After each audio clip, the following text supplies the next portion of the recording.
I'm curious what everybody's doing.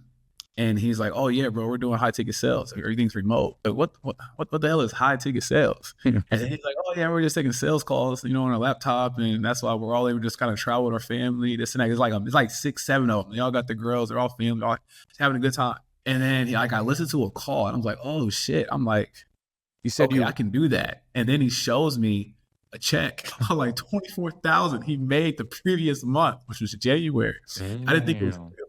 And so I'm like, so you made like 24K in your account. You don't have to pay for no ads. You don't have to manage any like employees. You said then on top of that, you're just taking calls and open up your laptop from anywhere in the world. He's like, yeah, man, pretty much. And the commissions are really nice.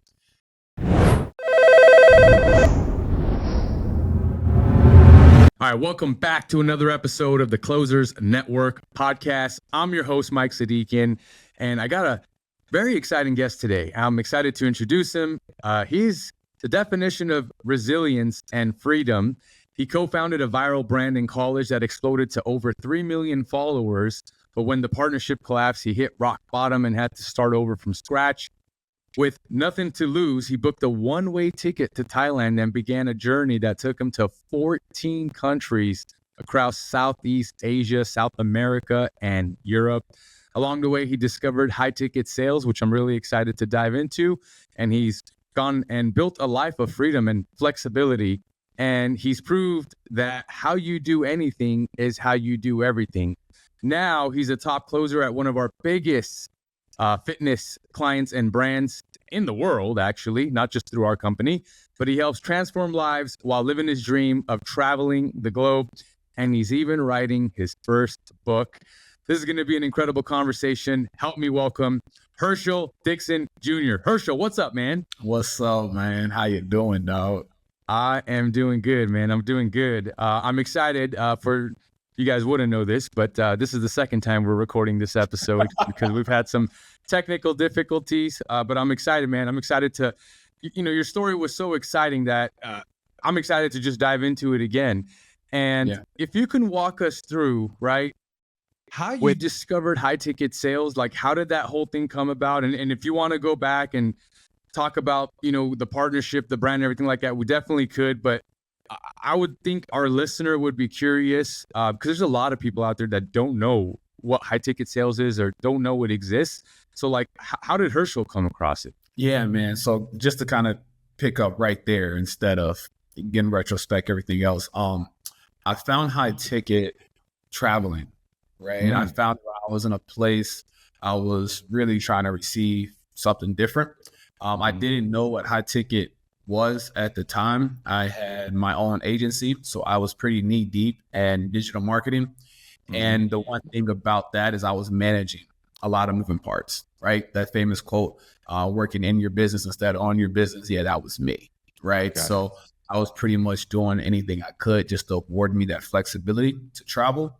But I wasn't like going crazy, doing nothing crazy numbers. But I was in Bali in 2022 and I met a friend. Shout out to my boy Derek. Very good people, bro. We met in Bali at a cafe very randomly. That was our first time meeting. And then fast forward, I saw him in Brazil like 6 months later, right? And he was with a bunch of friends and they were all doing high ticket. And they just randomly invited me to the house.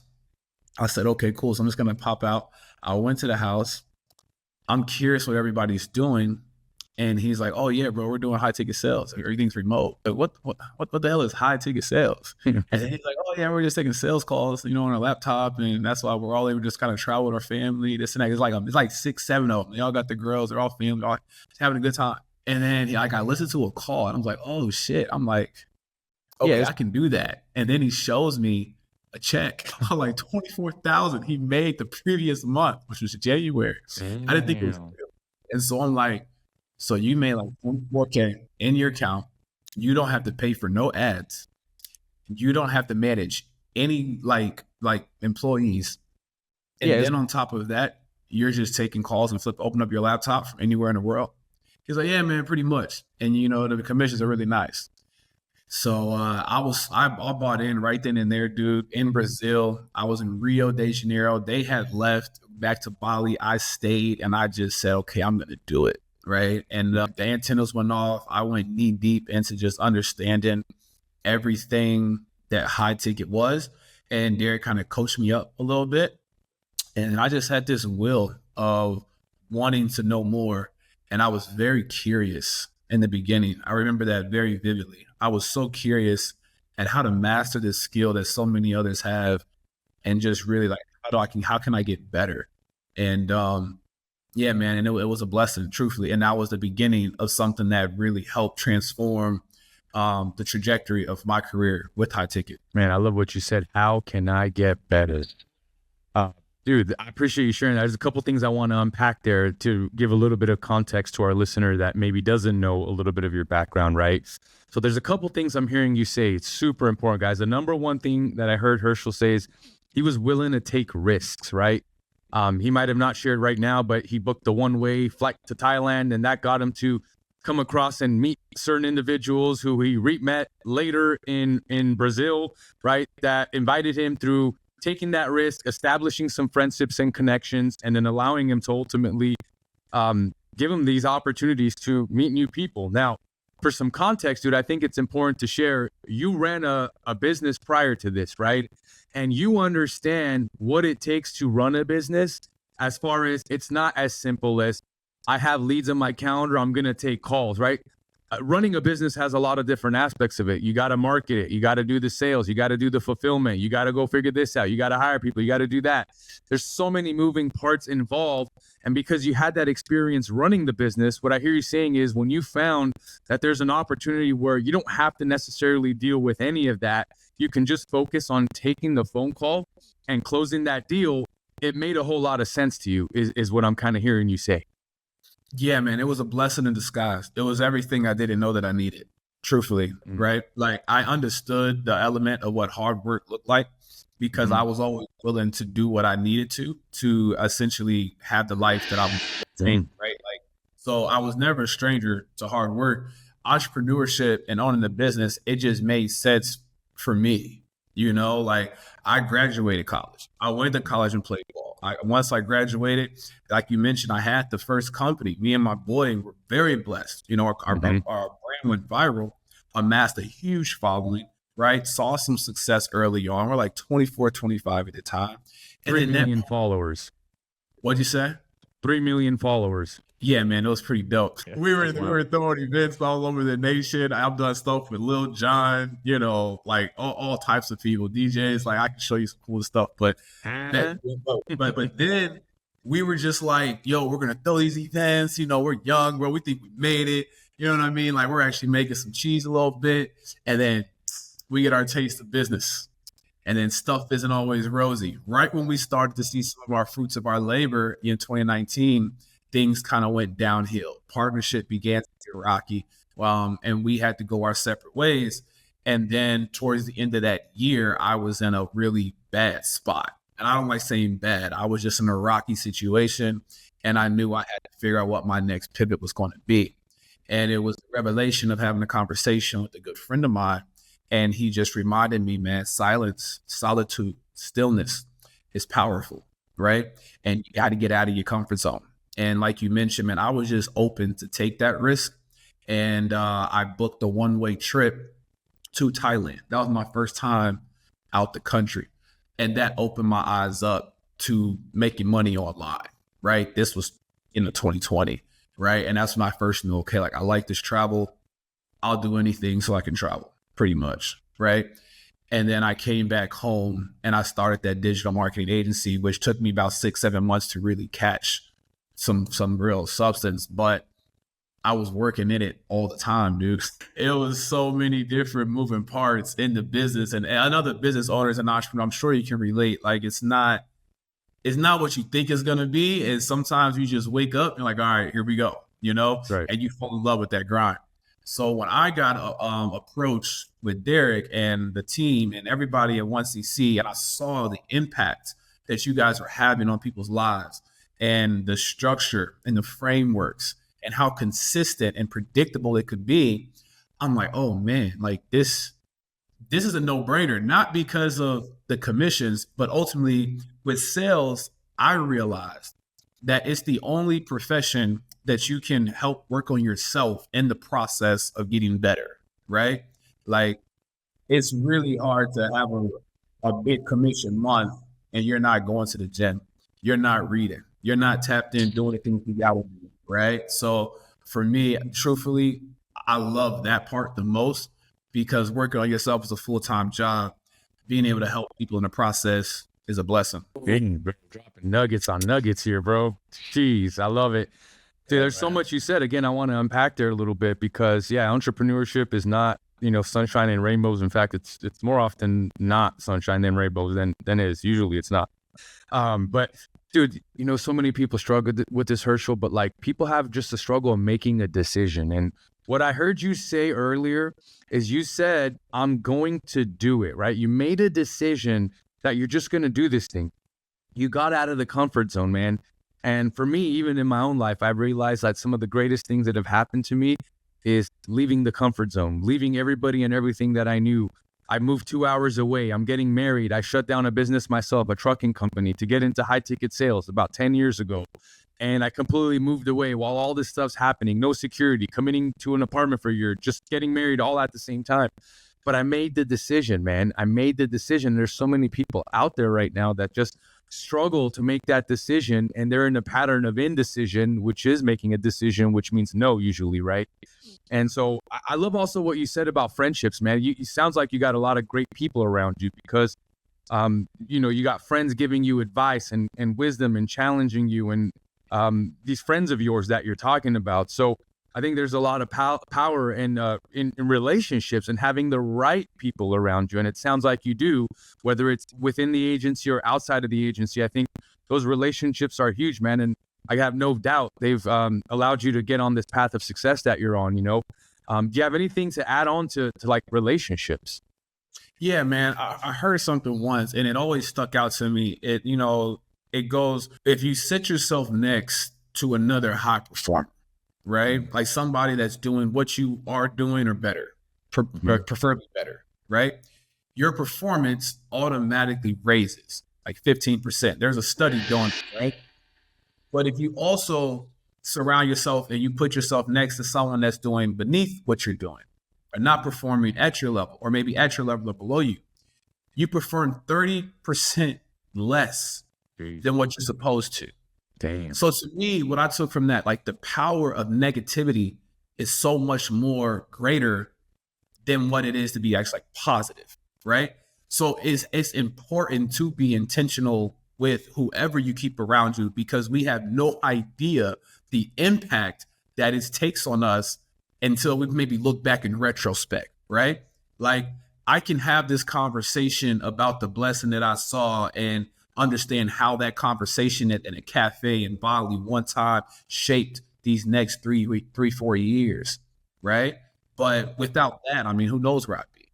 So Right. I think relationships are powerful, man. I think truthfully mentorship helps. The one thing I love about the community at 1CC and offer that we're able to partake in is everybody supports each other and everyone means well, and the competition is healthy. Right. So having that type of environment, that culture, I think pushes everybody and propels everybody to do better. And if you don't like harmonize with it, you just get left. And that's all right, So, but relationships are powerful, man, truthfully. And I believe everything in it. And I'm very intentional on who I keep around me. And a lot of times, dude, I'm alone anyway. I'm traveling all the time. So Yeah. Be intentional, bro. I love that. You said something earlier too I want to hit on. You said you realized that what you're doing right now in sales is very predictable. I love that you said that because I think once you get to a spot like where you are, where you're a top closer, you're having consistency, you figured out probably you're having the same conversation with just a new set of person, right? And you have a framework dialed in. You understand the things that you need to cover in this call to seek first to understand and then be understood and see if we have a problem to solve and how I could potentially help solve it with my product or service. But talk to me more a little bit about when you say predictable. Is that what you mean? Or is there anything like else you want to share insight as far as like what you mean by predictable? Yeah, a few things, man. One, I always say, it may sound kind of weird, but energy is currency, right? Like feeling good, feeling good is a skill. You Right? said Imagine the individual that has to deal with so many moving parts at home, and then I got to turn around and get on a call and put the smile on trying to be good, right? Like we're all living these lives, but at the end of the day, there's also no excuse. So I really believe feeling good, doing good, having the right appropriate energy, it's transparent and you can feel it on screen, right? So that if you can find a way to be predictable in your behavior, which what I've been able to find is my routine. I just try when I know when I'm on my routine, it's very predictable what I'm going to do that day, right? And that's something that I just try my best to hold true from the time I wake up to when I brush my teeth to the time I eat breakfast, like the whole thing. I'm anal when it comes to that type of stuff. But routine is kind of how I stay predictable, just my behavior that ultimately helps me have energy throughout the day for those calls, right? Yeah. Secondly, what I can say as far as predictability, I actually look at my stats because you are right. I've been doing it for years. I kind of know what like the averages are. And I literally just did it today because it's the first of the month. So what I can do, dude, I can actually go through this really quick, like what I look at. Yeah. But it's super simple. I'm looking at, I don't know why it's not pulling up. Okay. I'm looking at my AOV, right? Obviously like what I did last month, but I'm looking at the past 3 months. By the way, if you don't know, guys, what an AOV is, it's your average order value. So you could have multiple price points that you sell a specific product or service in. And so it averages out, you might sell a couple things for 1,500, you might sell a couple things for 5,000. That averages out to some median number in between. That's your average order value. Yes, exactly. So I'm looking at that and what my previous 3 months, what that number is, right? Because predictability, that's what I'm most likely going to do this upcoming month, unless I can push myself to go further. But I know my baseline is that, my AOV, right? I'm taking that number. Before I do that, I got to figure out how much money am I trying to make, right? Like, what's the goal? Am I trying to do 150? Am I trying to do 200,000? Right? Like, what's the revenue goal this month? Okay. And so let's just say, we're looking at about, I'm looking at like 170, right, for this month. So I know AOV is X, right? And then that's outside of that. Okay. Now how many calls do I got to take? All right. Well, how many conversations do I got to have out of those calls? I can only control my effort. And that's showing up to the call, increasing my show rate, and doing everything I can to get that individual on the other side. Right? And why that's so important, man, is because we might be that person's last chance that they have at actually getting help. You said so it's really like a no-brainer to me. I'm like looking at this as I've seen the results. I know I can help them. I might as well reach out to them and make sure, hey, what can I do to make sure you get on this call, right? So having that framework, making sure that they're, and then having the conversations. 6-7 conversations a day isn't easy, right? It's hard work. But I also tell people when people reach out to me, hey, sure, how do you do this or that? I'm like, dude, I just put the reps in, I heard once, it's like, it's not that you don't have it in you. It's just that sometimes it's going to take all of you. Right. Yeah. And I thrive on it. You know what I mean? So I don't mind the hard work. I don't mind the reps. But I am going off my numbers and I'm looking at everything I'm seeing from my AOV to the conversations I'm having. How many working days am I working that month? And what my close rate was for these past 3 months. I'm taking those numbers and I'm able to most likely tell you where I'm going to land this upcoming month, as long as I'm in the ballpark, right? Which is pretty accurate for the most part. So that's what I mean when I say predictability, man. Dude, that for every closer listening out there, dude, he just gave you the cheat sheet to figure your shit out if you haven't had it figured out yet. So that's awesome, dude. That's a lot of value. And sorry, go ahead. I feel like some people do it. I just started doing it back in like last October, right? When I started having consistent 100K months, I was like, okay, this isn't like rocket science. You know what I mean? I think I just got to change my effort. And do the work because I can tell when I'm not closing. It's not that I'm not closing, it's that I'm not taking calls. Yeah. Because I'm tired or something maybe happened or I'm not like doing what I can to get them on the call. And if we're being honest, everybody knows, how much effort you're putting in, right? So it's you versus you, baby. You either gonna show up and do it or you just lay down and take it. But at the end of the day, I mean, it ain't nobody else to blame but yourself, But when I put those numbers in front of me, that's a healthy reminder. I'm looking at that every day. You know what I mean? You said I'm not getting taken. I'll tell you that. That's for sure. Dude, so there's a couple things that you said that I think are going to give a lot of value to our listener today. You walked us through like, how do you stay consistent? You're very routine. You look at your stats. You mentioned something earlier that I think a lot of people struggle with. I've been there. I know a lot of people that are there or will continue to be there if you're in sales. You said harder said than done. But let's just say you do have you said your personal setback, right, in your life, and you get some horrific news. You said somebody passed away or something's going on with your relationship, and it's emotionally wearing down on you. And so it's not always as easy as I'm going to put that to the side and get on my next call, or maybe it is. You mentioned routine, right?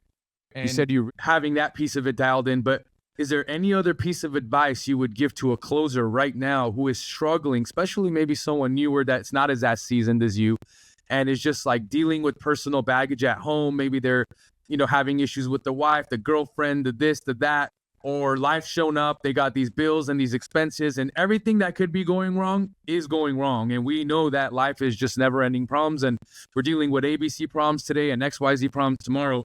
But knowing all that, what is something that you would suggest somebody do if they're struggling with that and they know they have a call coming up and all they can do is think about the personal issue? Like, what would you recommend that person try to do to put that baggage aside and be fully present in that sales call? That's a great question, man. I think one thing that I know that worked is just committing, right? It's like when I'm asking somebody how much like of a priority is this in your life, whatever we're offering, right? I would flip that and ask myself that same question, right? Mm-hmm. If I know there's a lot of moving parts in my life and there's a lot of things going on and you got and I don't got any kids, but you got kids and you got a whole bunch of things happening around you that you feel is out of your control. Mm-hmm. I genuinely think you can only control what you can in that moment, right? So I take a step back. I'm not going to compromise. I don't really believe in sacrifice because if anybody's around you, they want you to win, as they should. So what you are doing is to benefit yourself and your family. And if you look at it from anything else, you're probably going to get on that call. You're going to be upset and it's going to show up, right? Oh, yeah. But if you have the positive outlook that, hey, I'm doing this for the ones that maybe are getting on your nerves or you have a setback, and there is a moment where you kind of like, all right, am I really ready to take this call, right? I just say focus, man. I just say commit. I mean, you commit to yourself. It says a lot about who you are. And, and the gratitude helps a lot too. Yeah. Don't get me wrong. I'm never here to dismiss anybody's situation or what anyone's going through. But what I've learned is there's always somebody out there that's got it worse, right? And being able to be honest, being able to be just real with yourself, I think that gratitude will help. And the more you're grateful, you typically have more things to be grateful about, right? That's right. And you're not looking at XXX as negative. Nah, man. Yeah. You hop on that call, you close that deal, everything changes. The shit goes Let's up. get it. Yes. Right. So I'm thinking about that W, but I'll be honest, man. I know I can be kind of weird. I'll be, arguing with people and then I got to get on a call and I'm zoned in. Right. Mm-hmm. And it may sound corny. Yeah. But the moment I look at somebody, I look at myself on screen, it's hard for me not to smile at myself. Because I love that. Silly. But it changes the mood instantly too, right? It changes the vibe. Every time. Dude. Oh, dude, I love it. Bro, so one more thing I want to really chat about. And I see this issue a lot. You said I want to know what insight Herschel has on it. So many people I see, like what I hear you saying and what I feel from you right now, bro, is like you're operating with urgency in your life. And I hate to say it, But there's so many people who are just kind of wandering through life thinking they have all the time in the world to figure everything out, thinking they're going to have forever. You said it's like, dude, you don't, like, tomorrow's not promised, later today's not promised. Like, and people just take their sweet time just doing things. And especially I see that true in sales, where it's like, they're not 100% in, man. They got 1 foot in and 1 foot out. You said you said, I think it was your words you used. You said, I do whatever I need to do, right? And that tells me you're operating with urgency. So, like, is that because you realize you don't have as much time as you think you have? Is there because you have goals that you've set for yourself and you're like, dude, like, I have these goals and I know I don't have the time and I have to act with urgency? Like, and I would love to know, like, where your urgency stems from and how you think someone can incorporate a little bit more urgency in their life. Because I got so many stories, dude, where I put people on offers that were like the best offers in the agency. You said they acted and they treated that offer like as if it wasn't anything big, and they had no urgency, and just, ended up, had to remove them from the offer really quick. But like, it's just shocking to me when sometimes people have the opportunity in a lifetime in front of them. There's no urgency there. So I'd love to hear your insights on, like, what makes you operate with urgency and how you think someone can operate with a little bit more urgency in their life. Yeah, man, I like what you said. You said they didn't know that the opportunity they had in front of them. And what I realized, kind of like just in my journey, is that sometimes the blessing can be right in front of us, but if everything around us is so cluttered, we don't have that clarity, it's hard for us to notice how good the opportunity really is. Right? So if anything, I would always say, search for reason, search for truth, and make sure you know what it is that you want, because you're going to move with a different sense of urgency when you understand why you're doing what you're doing. Right. Now, for me to bring that back, I always had a sense of what I was looking for in reference to freedom, right? And just the flexibility. I love travel. And so I'm like, okay, well, how can I do that? But there was this level of hesitancy, right? And if you know anything about sales or business in general, winning loves speed. That's right. Period. You can't hesitate. Right. If you and the best way you can do that, you have to build your intuition. And how do you build your intuition? You build that by the reps. The only way you can get the reps is if you actually want to put the work in. And the only way you're going to put the work in is if you develop that callus, which is discipline. A lot of people, and myself as well, like, didn't understand how discipline is, like, what it really is, until you understand the scarcity of time. Right. Because if you really knew how much time you really had to do X, you'd probably move a lot faster to get it done. I would never take it. I don't want to say never, because I've been there before, and taking something for granted can be a person's biggest downfall, because you always think something else is going to happen. And the way I look at that is entitlement. Right. So I know this is a blessing. I wake up, I'm opening the laptop, and there's leads on my calendar, and I just have to talk at the screen, and I get to help people, right?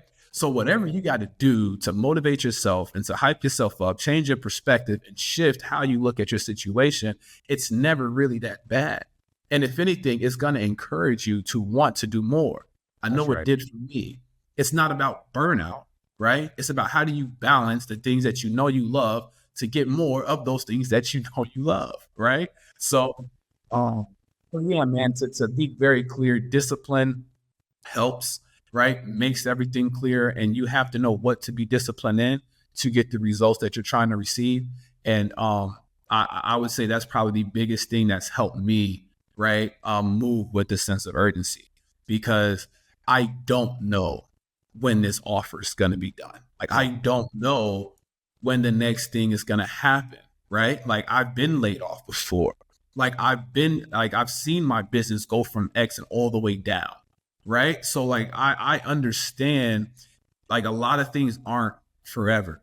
But what I will say, this high ticket sales in this remote sales industry, this is a skill that if you are able to genuinely understand and master to a degree, it's going to be hard to replicate that, right? Because there's only one you know? And if you find a way to be the best version of you every day when you come in and you clock in, dude, like, you're going to be great, right? And I'm only interested in being great. That's it, man. However that looks. If it shows up in a commission check, great, right? Like that's a number. It's allowing me to do things for my family and for myself. But You said man, I think it's more of a symbol and a reflection of my discipline, of the things that I want, of how I see myself. And I take more pride in that than anything else. You know what I mean? I love it. You said dude, I couldn't agree more. I love that. You said you're getting me fired up over here. I'm ready to take some sales calls right now, man. I'm ready to get on these phones, close some deals. Let's go. Dude, you know, I said it one time on a podcast, and do you know Omid from the Reshred team? Omid? You said you sounds familiar. Omid, sure. He's one of the closers on there. Really, really solid dude. I think he's out of Canada. You said one day I was talking about, you know, opportunities, and I was like you know, I've had my fair share of life experiences where I've realized, dude, opportunities come and go. They don't last forever. They're here today. They're gone tomorrow. So like when you've been through a cycle or a few cycles of that, you realize like, okay, cool. I got something in front of me. I better maximize that opportunity. And the analogy that I gave in that podcast to Omid, well, not to Omid, but to the listener was like, dude, like just think of it like if you have a lemon, you want to squeeze every little piece of juice, like every ounce of juice in that lemon, you want to squeeze it out because you don't know how long you're going to have that lemon. It could be gone, could be dried up. Someone could take it from you. And he heard that podcast and he had decided he's going to take Sunday off. And he realized like, you know what? Mike said, I have an opportunity in front of me. And he opened up his calendar on Sunday. And dude, he said the day, he's like, I didn't have anything like special going on. I just decided it's Sunday. I'm going to take the day off. So he's like, dude, I heard your podcast, opened myself up for Sunday, closed 3 deals, made $1,000. And he's like, bro, if I had not heard you talk about opportunities come and go and maximizing and squeezing that juice out of that lemon, he's like, I wouldn't have gone on the dang phone and done that. And it was just a testament to show like, dude, yeah, like opportunities aren't around forever, man. Like this thing could be gone tomorrow. So I just wanted to share that as someone listening out there. That's like the addictive part to sales, truthfully, right?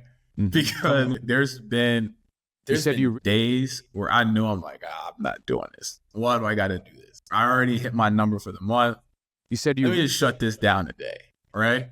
And then you wake up. I think for some, if you're in a habit, and you know, and a lot of us, I know we work like every day, you know, and there's nothing wrong with that, but like your routine, it's habitual. Your body kind of gets in the flow.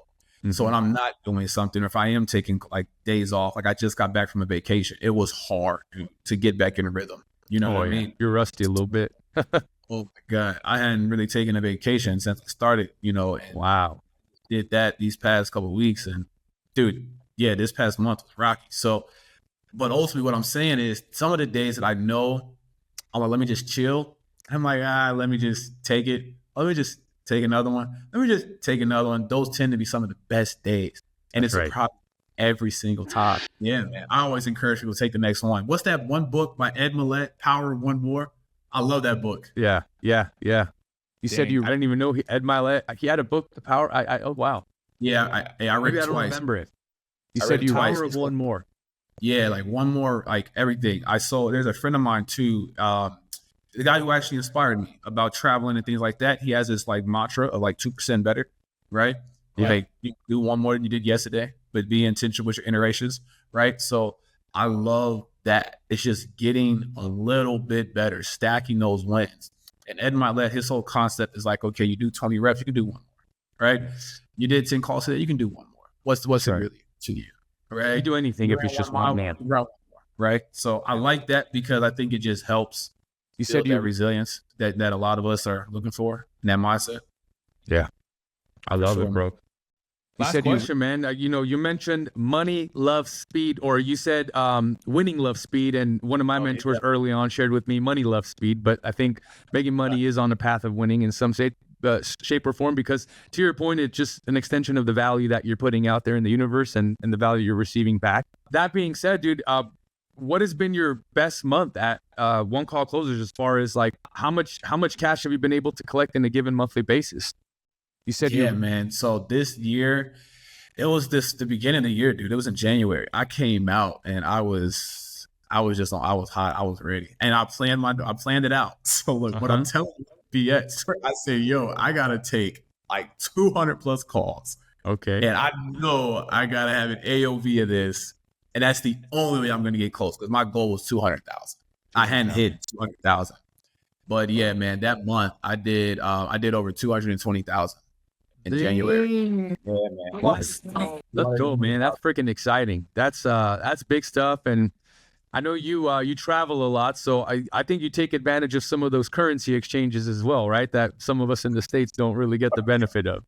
Hell yeah, man. Look, I'm in Cape Town. I'm in South Africa right now. I was in Barcelona like 2-3 weeks ago. I was in Morocco before that. Yeah, man, I love traveling. I spent over like a year and a half in Bali, South America.